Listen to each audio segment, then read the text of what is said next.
Seems weird. Welcome to Ranger Reviews, a web series we look at episodes of the TV show Power Rangers, then discuss them. Today we're exploring the 20th episode of the show Power Rangers in Space, as well as the 270th episode overall, titled Survival of the Silver. We begin this episode out on another planet, and the Rangers are collecting samples of some sort. They start to go back to the ship, but something runs by behind them. Carlos freaks out, and TJ makes fun of him for freaking out. They leave, and we see that there are actually like secret robed people who are fading into existence. They're hiding as the Rangers round a corner, and then they make themselves known on top of a hill, coming toward them. Andros assumes that they're not friendly, and the Rangers start running away as fast as they can, trying to get back to the megaship. They get near it, and the Rangers decide this is the most opportune time to morph. Let's rock it, I guess. I mean, why? They now start fighting these robed guys. Feels like that time they just killed an innocent lobster. Carlos says there's too many, so Andros tells Alpha to prepare for liftoff. They then just start firing at these poor creatures, getting inside the ship as they go. Andros closes the door as they begin to lift off, knocking a few who have begun to climb onto the side of the ship. On the bridge, Dekka tells them that stabilizers are offline and stuff isn't going well. Andros takes over piloting, telling the others to get to the engine. They get there and magnetics are all out of whack. There's a lot of made up jargon going on during this season, by the way, but like long story short, they need to get some things figured out. Then that secret side door from the end of the last episode just pops open. Cassie sees it, walking toward it. Carlos sees her and he follows as they enter the secret room, finding the glass case with the heart monitor beeping away. Carlos is confused as to what this place is, and Cassie points out that there's a human in here. What? They walk over to the case and Carlos calls in Ashley and TJ. They're just as confused as the others. Cassie says it's a cryogenic tube and there's something frozen inside. Why would she know that? Also, things are stabilized according to Dekka. Carlos surmises it must be alive, and Cassie wipes away to reveal the helmet of another Power Ranger. Ashley asks who he is, and Andros is behind them saying his name is Zane. He's the Silver Ranger. Andros then explains that he was his best friend, and they were a tight team once. On the day that Dark Spectre invaded KO-35, Red and Silver fought together to fend off the attacks, and Andros ran in, taking on a monster solo, but then Zane saved his life by just hugging a monster, falling down and exploding, I don't know. Apparently that was Zane putting his life on the line to save Andros, who was really struggling to sell the drama of this event. Andros brought him back here to freeze him to save him. Seems weird. Andros says that over time this will hopefully heal him, but it's already been 2 years, so he might never wake up. For now though, the machine keeps him alive. This got weird and deep. Ashley then asks why he didn't tell them about this dead guy on their ship, but then Dekka interrupts, saying that they have damage report that's ready. They return to the bridge without Ashley. Andros then asks Cassie about the sample, and she's going to the cargo bay to retrieve it. She walks into the cargo bay to find that the sample has apparently hatched somehow. And now there's a monster on board who hits her down and knocks off her morpher. Cassie tries to get away, but he somehow locks the door. How he would know how to do that is beyond me. They fight again some more, and Cassie gets her morpher back. But she's actually just being a total badass, opening the cargo bay door while hanging on to something. He's holding on by a net that shreds from the force and he flies out the door. She closes it, but it's too early, so the net is caught. But then she pries the door open, letting the monster go. Cassie then comes into the bridge explaining what happened, and Cassie is so nonchalant about how she was just almost jumped by a monster. Also, the planet's gravitational pull is bringing them back down to it, and the planet is apparently called Cadix.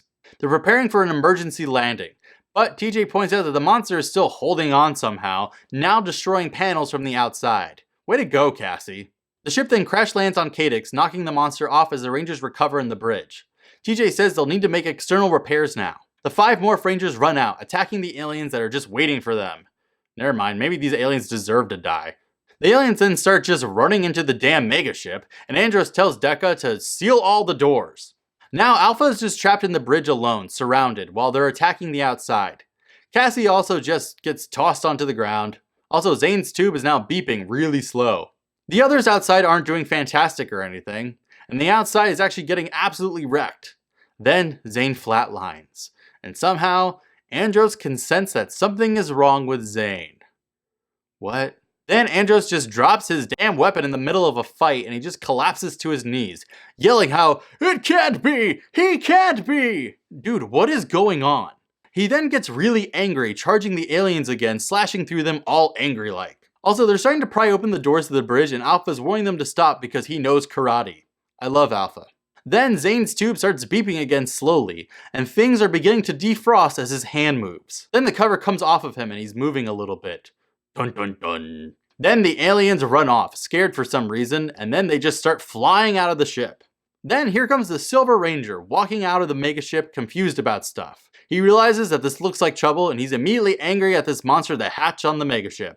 He calls out his weapon, an armed blade thing called the Super Silverizer, which is an absolutely terrible name, but I kinda like it. He then does a bunch of cool attacks and flips and just immediately kills the monster. Okay, that was easy, I guess. Then the monster is just giant now? Why? Astronema has literally nothing to do with this. The Rangers run aboard and they're yelling for Dekka to lift off, and Andros and Zane do like a weird handshake thing for some reason. They then just form the Astro Megazord, and Zane walks in on the bridge, and first of all, Alpha's watching footage from the outside of the Astro Megazord, which makes no sense, and Zane is like, hey, you must be Alpha. And Alpha's like, hey, which is weird because like, who are you? Then the Astro Megazord gets hit onto the ground, I guess, by the monster, so they call it the Delta Megazord, which comes over and helps pull the Astro Megazord out.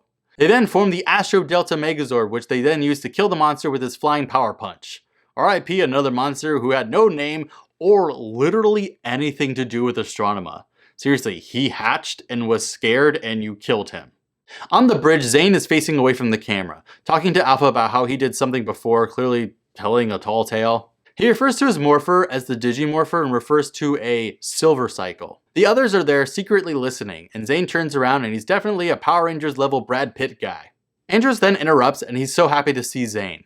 Zane asks what happens and Andros is like, you were asleep for 2 years. And he's like, 2 years? And we totally skip over this for everyone to introduce themselves. Ashley goes last and she gets a lady boner over Zane because they're making Ashley like the worst character ever.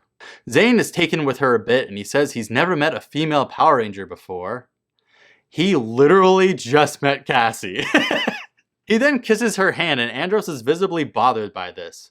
Zane then asks what happened to KO-35 and Andros says, I have a million things to tell you. The end. Yeah, how about you start with our home planet was like overtaken and because you went to sleep, we lost? So yeah, I feel like this episode could have been built up a little bit more, like at all. I mean, this homeboy just shows up out of nowhere starting at the end of the last episode and now he's the 6th Ranger. Like, it's weird, right? I like the backstory because it's actually interesting though. It also retroactively explains a lot about Andros during the premiere of the show.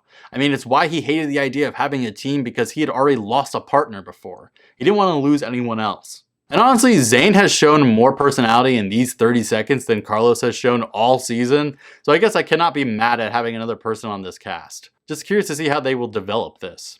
So how will Zane integrate into the team? Find out next time, but until then, may the power protect you.